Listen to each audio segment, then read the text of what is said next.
Kumarakom 4 പങ്ക boat terminal തുറക്കുന്നു. 5 വർഷം മുൻപ് നിർമ്മാണം പൂർത്തീകരിച്ച ബോട്ട് ടെർമിനൽ അനാഥമായി കിടക്കുകയായിരുന്നു.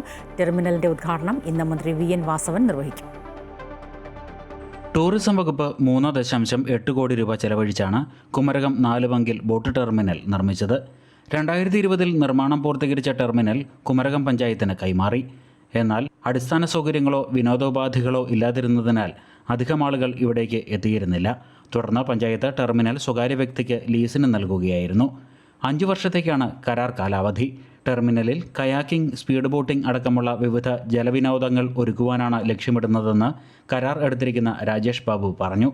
ഡെസ്റ്റിനേഷൻ വെഡ്ഡിംഗ് ഉൾപ്പെടെയുള്ള പരിപാടികൾക്ക് വേണ്ട സൗകര്യവും ഒരുക്കും.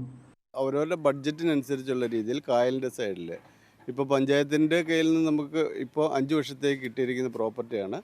അത് നമുക്ക് എല്ലാവർക്കും യൂട്ടിലൈസ് ചെയ്യാവുന്ന പോലെ നമ്മൾ അടച്ചു കെട്ടിയുള്ള ഒരു സംഭവമല്ല ഉദ്ദേശിക്കുന്നത്. ഇപ്പോൾ ഇവിടെ കുറേ ആക്ടിവിറ്റീസ് ചെയ്യുന്നുണ്ട്. ഒരു പാക്കേജ് ബോട്ടിങ് ചെയ്യുന്നുണ്ട്, പിന്നെ സ്പീഡ് ബോട്ട്, കയാക്കിങ്, അങ്ങനെയുള്ള വാട്ടർ ആക്ടിവിറ്റീസാണ് മെയിനായിട്ട് ഇവിടെ ഉദ്ദേശിക്കുന്നത്. അതുകൂടാതെ സ്നാക്സ് സെൻ്റർ ഉണ്ട്, ഐസ്ക്രീം പാർലറുണ്ട്, പിന്നെ ചെറിയ ചെറിയ പ്രോഗ്രാം ചെയ്യാൻ AC ഹാള് ചെയ്തുകൊണ്ടിരിക്കുകയാണ്. ഡെസ്റ്റിനേഷൻ വെഡ്ഡിങ് ഓപ്പൺ എയറാണ് നമ്മൾ ഉദ്ദേശിക്കുന്നത്. കായലിൻ്റെ തീരത്ത് കായലിൻ്റെ കാറ്റ് കൊണ്ടുകൊണ്ട് നമുക്ക് ഈ സ്ഥലം നമുക്ക് കണ്ടാലറിയാം. 1000 അടി നീളത്തിലാണ്. 1000 അടി നീളത്തിൽ 25 അടി വീതിയുണ്ട്. നമുക്കിവിടെ ലൈവായിട്ട് ഫുഡ് ചെയ്തുകൊണ്ട് അവിടുന്ന് റൗണ്ട് ടേബിൾ ഇട്ട് ആ ചെയറിലിരുന്ന് കഴിക്കാവുന്ന ഒരു രീതിയിലാണ് ഉദ്ദേശിക്കുന്നത്. സന്ദർശകർക്ക് ഒരു തരത്തിലുമുള്ള തടസ്സവും സൃഷ്ടിക്കാതെയാവും ടെർമിനലിൽ വിവിധ പദ്ധതികൾ നടപ്പാക്കുകയെന്നും രാജേഷ് പറഞ്ഞു. ഈ മാസം അവസാന വാരത്തിന് മുന്നോടിയായി വിനോദോപാധികൾ അടക്കമുള്ള സൗകര്യങ്ങൾ ഒരുക്കും. പാർക്കിംഗ്, ശുചിമുറികൾ അടക്കമുള്ള സംവിധാനങ്ങളും ഇതോടനുബന്ധിച്ച് ക്രമീകരിക്കും.